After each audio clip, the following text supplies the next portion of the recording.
Teachers వాళ్ళ సమస్యలు ఆ రకంగానే ఉన్నాయి. వాళ్ళను పర్మనెంట్ చేస్తానని చెప్పారు రేవంత్ రెడ్డి. ఈరోజు 14 నెలలైంది ప్రభుత్వం వచ్చి, అతిగతి లేదు. దొందే కేసీఆర్ ఏ రకంగా వ్యవహారం చేసిండో ఈరోజు రేవంత్ రెడ్డి కాంగ్రెస్ పార్టీ కూడా అదే వ్యవహరిస్తుంది. రెండు ఒకే తాను ముక్కలే. రెండు ఆ రోజు అవినీతికి పాల్పడ్డారు, ఇప్పుడు ఈయన అవినీతికి పాల్పడ్డాడు. ఆయన కేసీఆర్ కుటుంబానికి దోచిపెట్టాడు, ఈయన రాహుల్ గాంధీ కుటుంబాన్ని దోచిపెడుతున్నాడు. హైదరాబాద్ లో ఈరోజు రియల్ ఎస్టేట్ కంపెనీలన్నీ దెబ్బతిన్నాయి, హాస్పిటల్స్ దెబ్బతిన్నాయి. రేవంత్ రెడ్డి వచ్చిన తర్వాత కాంగ్రెస్ పార్టీ నాయకులు వెళ్ళి అందరినీ బెదిరించి వసూలు చేస్తున్నారు. వ్యాపారాలు చేస్తే వాటాలు అడుగుతున్నారు, అపార్ట్మెంట్స్ కలిస్తే పోర్షన్స్ అడుగుతా ఉన్నారు కాంగ్రెస్ నాయకులు. ఫ్లోర్లు మాకు ఫ్రీగా ఇస్తేనే నిన్ను కట్టనిస్తామని బెదిరిస్తా ఉన్నారు. ఇంత దౌర్జన్యము, గుండాయిజము, అవినీతి, అక్రమాలకు ఈ కాంగ్రెస్ పార్టీ పాల్పడుతుంది. ఆ రోజు కేటీఆర్ నాయకత్వంలో దౌర్జన్యాలు జరిగితే ఈరోజు రేవంత్ రెడ్డి నాయకత్వంలో దౌర్జన్యం జరుగుతుంది. కాబట్టి ఈరోజు మీ అందరినీ కోరుతా ఉన్నాను, ఈ రాష్ట్రము ఆషామాషి రాష్ట్రం కాదు. మన తెలంగాణ వచ్చినప్పుడు మనకు మిగులు బడ్జెట్ ఉండేది. చాలా మంది ఇళ్లలో కుటుంబాలు పోషిస్తున్నట్టు వాళ్ళు ఉంటారు.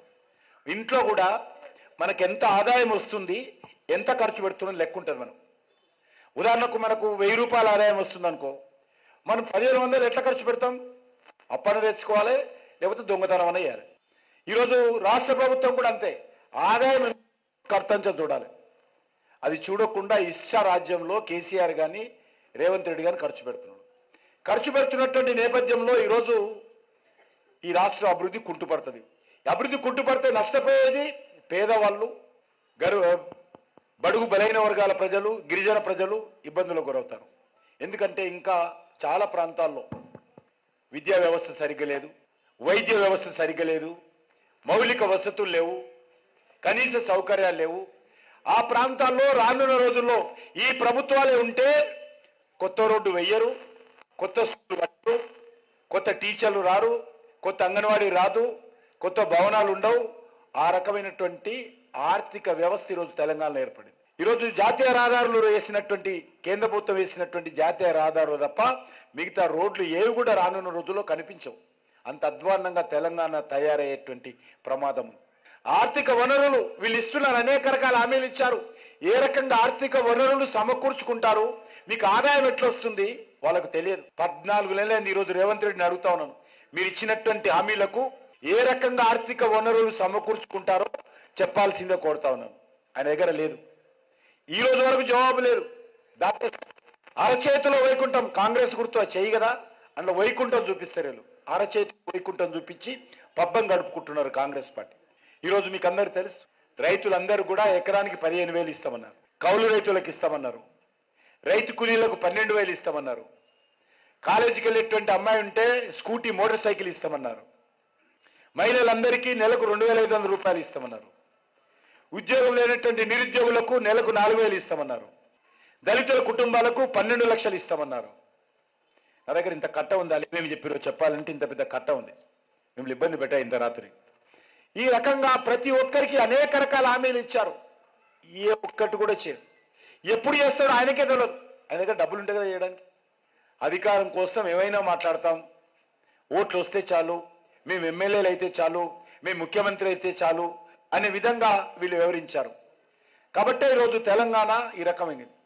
ఎందుకంటే మనము ఎంతో కష్టపడి తెలంగాణ తెచ్చుకున్నాం, ఎన్నో త్యాగాలు చేశారు మన తెలంగాణ ఆందోళనకారులు.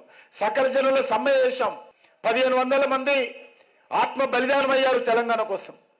ఇంత కష్టపడి తెచ్చుకున్నటువంటి తెలంగాణ ఈరోజు ఆగమైపోతా ఉంది.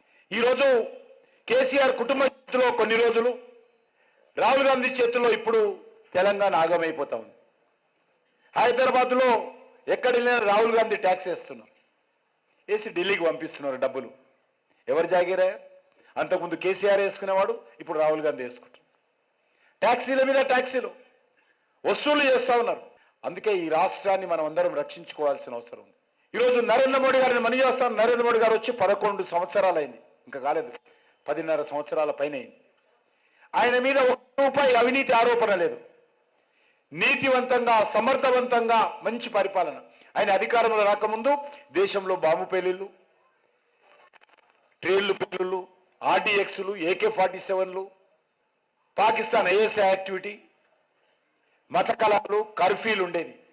ఈరోజు మత కళాలు లేవు, కర్ఫ్యూలు లేవు, ఉగ్రవాద కార్యక్రమాలు లేవు, పాకిస్తాన్ ఐఎస్ఐ కార్యక్రమాలు లేవు, కరెంటు కోతలు లేవు, ఎరువుల కొరత లేదు, దోపిడీ లేదు. ఇదో 10 సంవత్సరాల్లో ₹1 అవినీతి ఆరోపణ రాలేదు ఆయన మీద కానీ ఆయన మంత్రివర్గంలో ఉన్నటువంటి సహచరుల మీద కానీ. సమర్థవంతంగా పనిచేస్తా ఉన్నారు, నీతివంతంగా పనిచేస్తా ఉన్నారు. మనకు తెలుసు తెలంగాణలో కానీ దేశంలో కానీ విపరీతమైనటువంటి విద్యుత్ కొరతలు ఉండేది.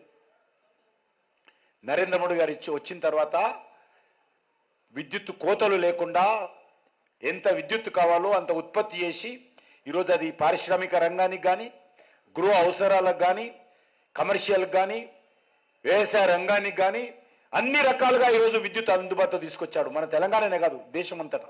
జాతీయ రహదారులు అద్భుతంగా నిర్మాణం చేశారు. ఈరోజు అమెరికాలో ఏ రకంగా రోడ్లు ఉంటాయో ఆ రకమైనటువంటి రోడ్లు నేషనల్ హైవేస్ ఈరోజు మన దేశంలో వచ్చాయి. అద్భుతమైనటువంటి జాతీయ రహదారులు. గతంలో ఎరువుల కొరత ఉండేది, మీకు అందరూ తెలుసు. షాపుల దగ్గర పోయి చెప్పులు పెట్టుకొని, బ్యాగులు పెట్టుకొని ఉండేటోళ్ళు రైతులు. 2 రోజులు 3 రోజులు ముందే స్టాక్ వస్తుందంటే ఒక రోజు ముందే పోయి చెప్పులు పెట్టేవాళ్ళు క్యూలో. ఈరోజు ఎరువుల కొరత లేదు. ప్రపంచమంతా ఎరువుల ధర పెరిగింది, కానీ భారతదేశంలో ఎరువు ధర పెరగకుండా రైతులకు ఇస్తా ఉన్నాడు. ఈరోజు ఎరువులు ఎవరికి కావాలన్నా, ఎప్పుడు కావాలన్నా, ఎంత కావాలన్నా, ఏ రోజు కావాలన్నా కూడా ఈరోజు మార్కెట్లో ఎరువులు అందుబాటులో ఉన్నాయి. నరేంద్ర మోడీ గారి నాయకత్వంలో ఈరోజు జమ్మూ కాశ్మీర్ ఎప్పుడు గత 20-25 సంవత్సరాలుగా అగ్నిగుండంలో ఉండేది. అటువంటి జమ్మూ కాశ్మీర్లో ఈరోజు శాంతి ఏర్పడ్డది.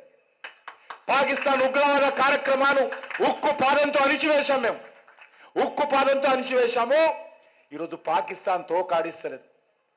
భారతదేశాన్ని డీస్టెబిలైజ్ చేయాలని, భారతదేశాన్ని దెబ్బతీయాలని, భారతదేశంలో ఉగ్రవాదాన్ని పెంచాలని, భారతదేశం యొక్క ఆర్థిక వ్యవస్థను దెబ్బతీయడం కోసం పాకిస్తాన్ వేల కోట్ల రూపాయలు పాకిస్తాన్ ఐఎస్ఐకి సంబంధించి ఇండియాలో ఖర్చు పెట్టేది.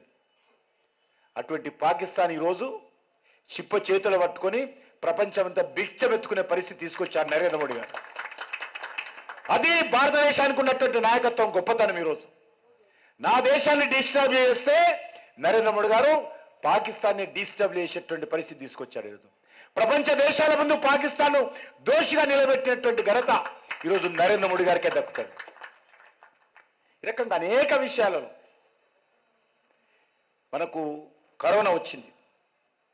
కరోనా వచ్చినప్పుడు పేద ప్రజలు, కూలిపల్లికి వెళ్ళేవాళ్ళు, పేదవాళ్ళు, చిన్న కుటుంబాల వాళ్ళు ఇబ్బందులు గురవుతే ఒక్కొక్క వ్యక్తికి 5 కేజీల చొప్పున ఫ్రీగా బియ్యం ఇచ్చే కార్యక్రమం మొదలుపెట్టాడు.